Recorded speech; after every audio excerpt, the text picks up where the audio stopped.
எல்லாரும் மன்னிக்கொள்வதாக இருக்கும். கசாப்பு மக்களுக்கு உதவி செய்ய போன நேரத்தில் அவர் வீடு கல்யாணம் போட்டா இந்த கல்யாணம் போட்டா அவ்வாறு எல்லாமே போட்டு போட்டு எதுவுமே இல்லை.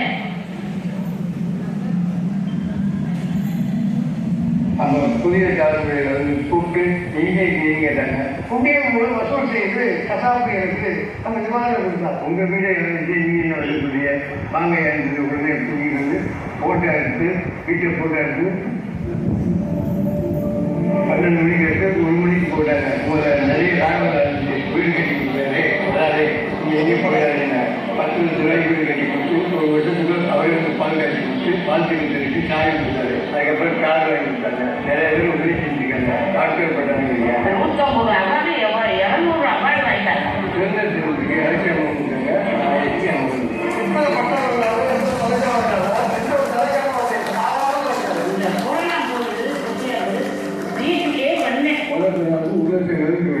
ஒரு ஹோட்டல் இல்லை, ஒரு டீ கடை இல்லை, கோயாவுக்கு போடாது சாப்பிடாது. இந்த கடையே இல்லை. பச்சை குறைஞ்சு வயசு வழியே வந்துருக்குங்க. யாருமே நம்ப மாட்டாங்க. நீ தானே சொத்து சோகம் எல்லாமே நீங்க அதுக்கு அஞ்சு பொண்ணா போச்சு. நீங்க எப்படி புரியல சரியாரு அப்படின்னு வந்து சூழ்நிலை எடுத்து பிடிச்சிட்டு வேலை சட்டையை பார்த்துக்க முடியல. வர ஒரு மாசமே முடியல. எனக்கு 1 மணிக்காக போயிருக்காங்க. மட்டும் எனக்கு மணி எடுத்து யாருமே இல்லை. அது 1 நிமிஷம் இருக்கு. டக்குன்னு கூப்பிட்டாங்க. டயர்லாம் ரெடியாக இருக்கு உங்கள் கடையில்.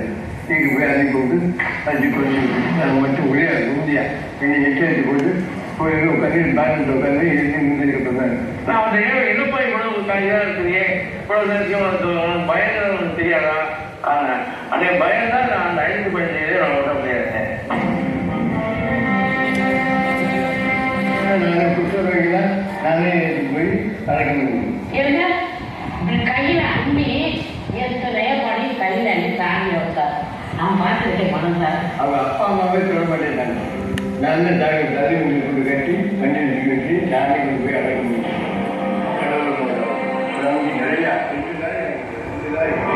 ஒரு தண்ணி ஒரு அரிசி பூவை எல்லாம் வாங்கி நீலகிரிக்கு அதே மாதிரி நிறைய மலைவாழ் மக்கள் நிறைய பேருக்கு நிறைய வண்டிக்கு டயர் ஆகிடுச்சு. டயர் வரணும் டேட்டர் அது வேற ஒன்று 5 பேரை பார்க்கணும். பழைய கடையை வச்சு அதை வச்சு முதல்ல அவங்க இரும்பு கடைன்னு வச்சுருந்தாங்க. பழைய இரும்பு கடைன்னு வச்சுருந்தாங்க.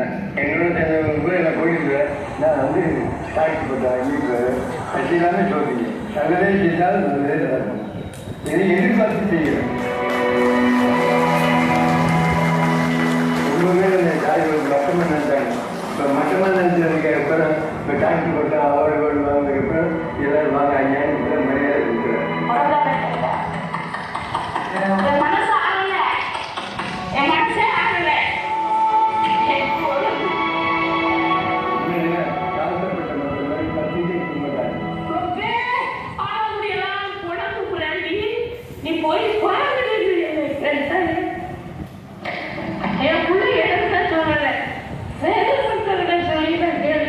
வண்டியை பார்த்தாலே வேறு மாதிரி நினைப்பாங்க. அங்கேயும் இதை பார்த்துட்டு போகிறப்ப என்ன மாதிரி நடக்க போகுது எது நடக்க போகுதுன்னு அது மாதிரிலாம் எங்கள் வண்டி பார்த்துட்டு போகிறது. இப்போ இந்த வண்டி பார்த்து தொட்டு கும்பிட்டு போகிறேன்.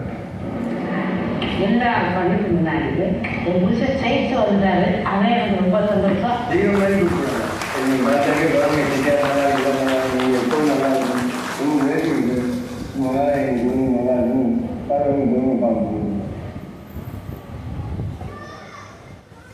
வியாதி இல்லாமல் இருக்குது. அதுவும் பெரிய சொத்து. எனக்கு எந்த வியாதியும் இல்லை.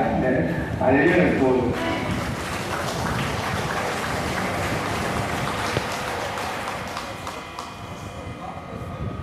இல்லை அது அப்படி தான் இருக்கும் பவி. அது சவுண்ட் அப்படி தான் இருக்கும். லாஸ்ட் அப்படி தான் இருக்கும்.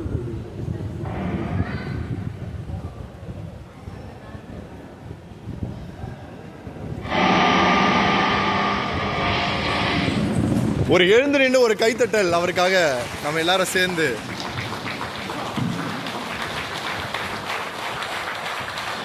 அப்படி வாங்க ஐயா, அப்படியே மேடை கூட்டு போங்க.